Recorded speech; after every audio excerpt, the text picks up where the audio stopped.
Where were you, Frank? Where were you?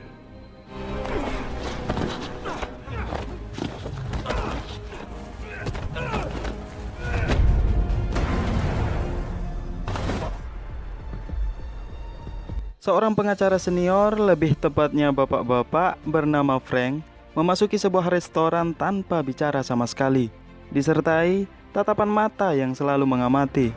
Sesaat setelah ia duduk, datang seorang pelayan perempuan yang sudah tidak menarik lagi untuk dipandang, yang kemudian menawarkan menu kepadanya, namun tidak digubris. Tidak lama kemudian, Frank menerobos masuk ke ruangan dapur, lalu menghajar koki yang ada di situ. Padahal dia sendiri tidak mengenal koki tersebut. Lantas, apakah dia psikopat? Tidak. Atau apakah dia gila? Juga tidak. So, langsung saja kita buka pintu teaternya. Let's get started.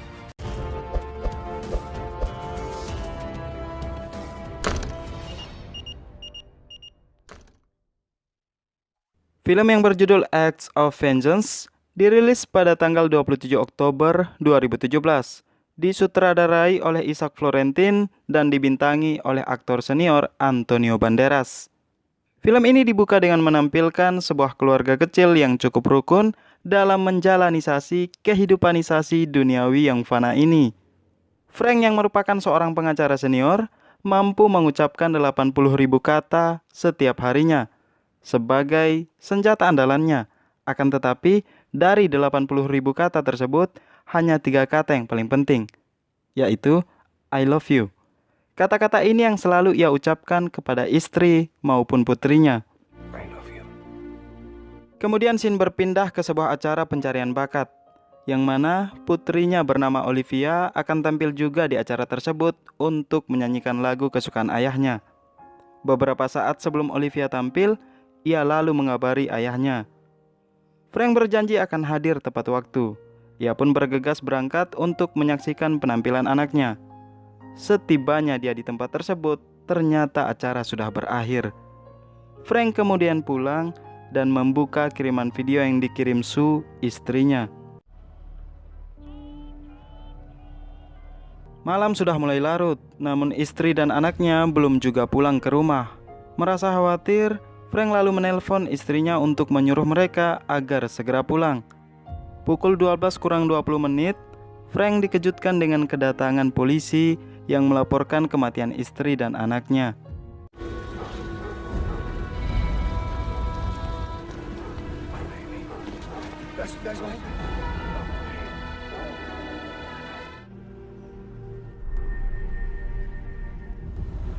Tidak terima dengan kejadian ini, Frank kemudian terus menanyakan hasil penyelidikan pihak kepolisian terkait kasus yang menimpa istri dan anaknya.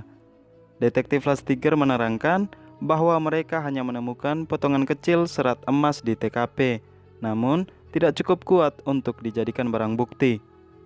Melihat polisi yang tidak terlalu serius menangani kasus ini, Frank akhirnya pergi dengan perasaan tidak puas. 60 violent crimes have been committed. You okay? We'll never be okay. Mr. Valera, we never give up. Di sisi lain, Frank terus dihantui oleh perasaan bersalah dan kehilangan yang menyebabkannya semakin terpuruk atas kejadian ini.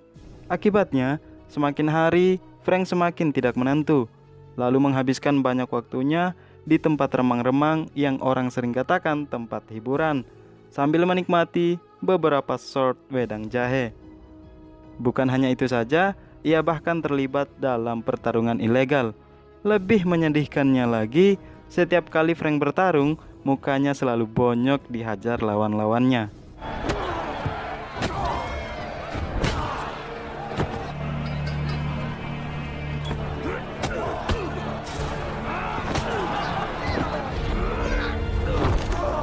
Di salah satu pertarungan, ketika Frank sudah tak berdaya lagi, tetapi lawannya masih terus menghajar, seseorang datang lalu menolongnya, yang ternyata dia adalah anggota kepolisian. Di akhir percakapan mereka, polisi ini mengatakan bahwa penanganan kasus yang menimpa istri dan anaknya ditunda. Tidak terima dengan hal tersebut, Frank marah lalu kemudian pergi. Scene berpindah ketika Frank hendak pulang. Ia ditegur oleh seorang anak perempuan yang kemudian mengajaknya kencan. Merasa tidak pantas, Frank lalu memarahi anak itu yang baru memasuki usia 13 tahun. Baru saja Frank menyuruh anak itu pulang, seorang pria datang menjemput anak tersebut. Frank melarang sembari mengatakan dia putri orang. Pria ini tidak terima dan langsung memukul Frank. Frank lalu menghajar balik pria tersebut. Belum sempat membalikkan badan, anak ini malah menusuk paha kirinya. Ia pun terpental ke dalam sebuah toko buku. Melihat begitu banyak sekali darah, Frank lalu mengambil sebuah buku untuk menutupi lukanya dan langsung bersembunyi untuk menghindari kedatangan polisi. Di tempat persembunyiannya, tanpa sengaja Frank membuka buku yang berjudul Meditasi tersebut. Matanya langsung terarah pada sebuah kalimat, hukuman hanya bagi yang mengakui kejahatannya. Frank kemudian terus membaca buku itu dan mulai berlatih berbagai macam seni bela diri.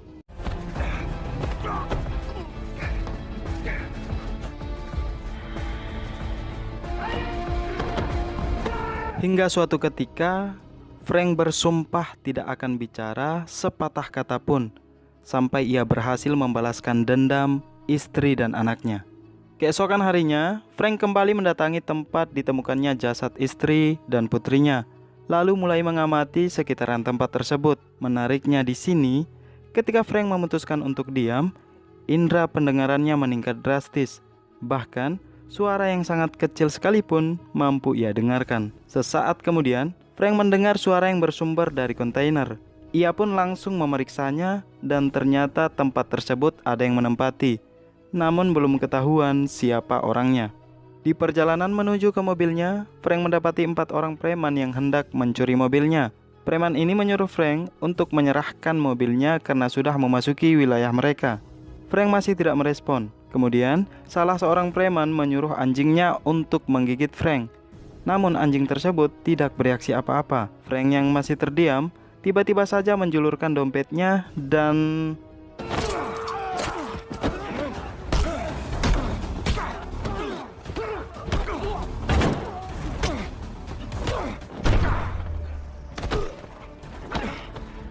Ketika preman-preman itu terjatuh, Frank lalu memperlihatkan foto istri dan anaknya. Akan tetapi, mereka tidak mengenalinya. Tanpa diduga, salah seorang preman menembak Frank dari belakang. Melihat Frank yang tertembak, anjing ini kemudian berlari mendekatinya. Keempat preman itu pun langsung kabur. Tak lama kemudian, Frank akhirnya pingsan. Scene berpindah ke tempat seorang perawat sukarela bernama Alma yang telah menolong Frank ketika ia pingsan. Alma bercerita banyak tentang kondisi Frank saat ia temukan. Akan tetapi, Frank masih bersikap pasif tanpa bicara. Saat Alma hendak memeriksa kembali lukanya, Frank malah pergi tanpa pamit. Di luar rumah, Frank bertemu dengan seekor anjing yang sedang menunggunya. Anehnya, anjing ini tetap saja mengikuti Frank kemanapun dia pergi.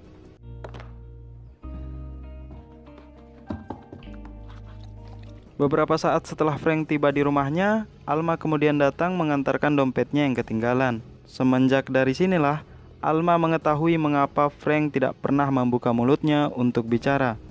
Selain itu, melalui bantuan Alma, Frank mendapatkan informasi tentang seseorang yang menempati kontainer tersebut yang katanya bekerja di sebuah restoran. Let me know if you need any help.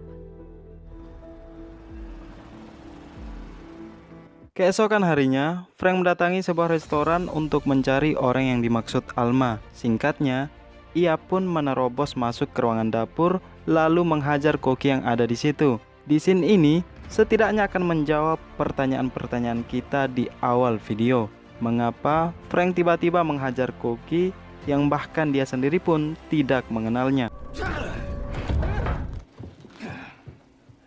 Ketika lawannya sudah tak berdaya, Frank menunjukkan foto istri dan anaknya. Koki ini mengakui bahwa dia menyaksikan kejadian yang menimpa istri dan anaknya Frank, lalu mengatakan bahwa si pelakunya adalah seorang polisi yang membunuh keduanya di gudang kosong. Si Koki juga mengatakan bahwa dompet istrinya sempat tertinggal. Lalu dia mengambil uangnya dan menyingkirkan dompet tersebut.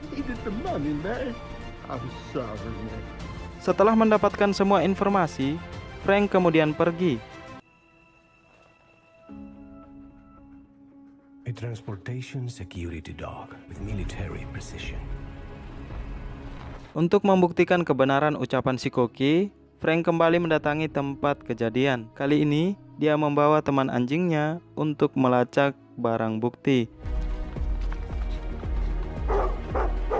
Alhasil, Frank akhirnya menemukan dompet istrinya. Shin berpindah untuk menjalankan misi selanjutnya, yaitu mencari tahu siapa pelakunya. Frank kemudian pergi ke kantor polisi dan memasuki ruangan detektif Last Tiger. Frank lalu melihat data petugas yang berpatroli malam itu di tempat kejadian. Betapa terkejutnya Frank saat melihat wajah seorang polisi yang kebetulan kenal baik dengannya. Dia bernama Peyton.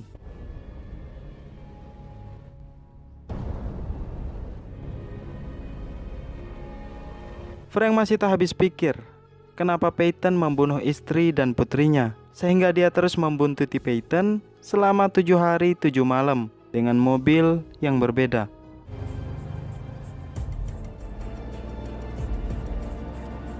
Di satu kondisi, pada saat Peyton berangkat ke kantor, Frank diam-diam masuk ke dalam rumahnya. Frank hanya ingin memastikan terlebih dahulu alasan apa yang memicu Peyton sampai tega membunuh istri dan putrinya. Ketika sedang mencari-cari sesuatu, Frank lalu memeriksa lemari baju milik Peyton. Ia mendapati satu baju polisi berlogo keemasan yang sebagian jahitannya terlepas. Hal ini sama persis seperti yang diungkapkan oleh detektif Last Tiger terkait potongan kecil serat emas yang mereka temukan. Masih penasaran? Frank lalu membuka laci kecil dalam lemari yang sama. Sebuah ransel ia temukan, dan ketika dilihat isinya, Frank terkejut melihat tabloid, koran, bahkan foto saat di pemakaman istri dan anaknya ada di situ. Di sini, Frank juga mendapatkan sebuah jawaban tentang alasan yang memicu Peyton berlaku tega kepada istri dan putrinya, yang ternyata dilatar belakangi oleh kejadian masa lalu. Saat itu, Frank berhasil membela tersangka pembunuhan anaknya Peyton yang seharusnya berada di kandang bambu. Scene kemudian berganti. Sepulangnya dari kantor, Peyton melihat selembar foto yang terletak di kaca depan mobilnya. Di balik kertas foto tersebut, Frank menulis, "Aku memegang milikmu. Jika kamu menginginkannya, silahkan temui aku di gudang kosong."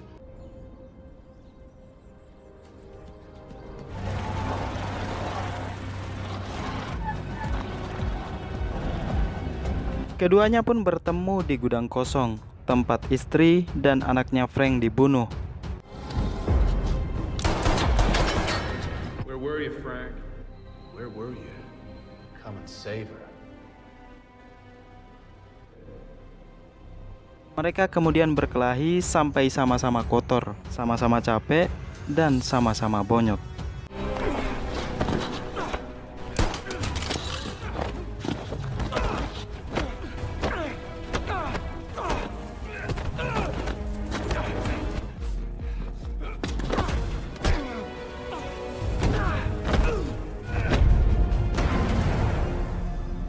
Ketika Frank ingin menghabisi Peyton, Frank sempat teringat nasihat kakek saya. Jika sampean membunuh si pembunuh, lantas apa bedanya sampean sama si pembunuh tersebut?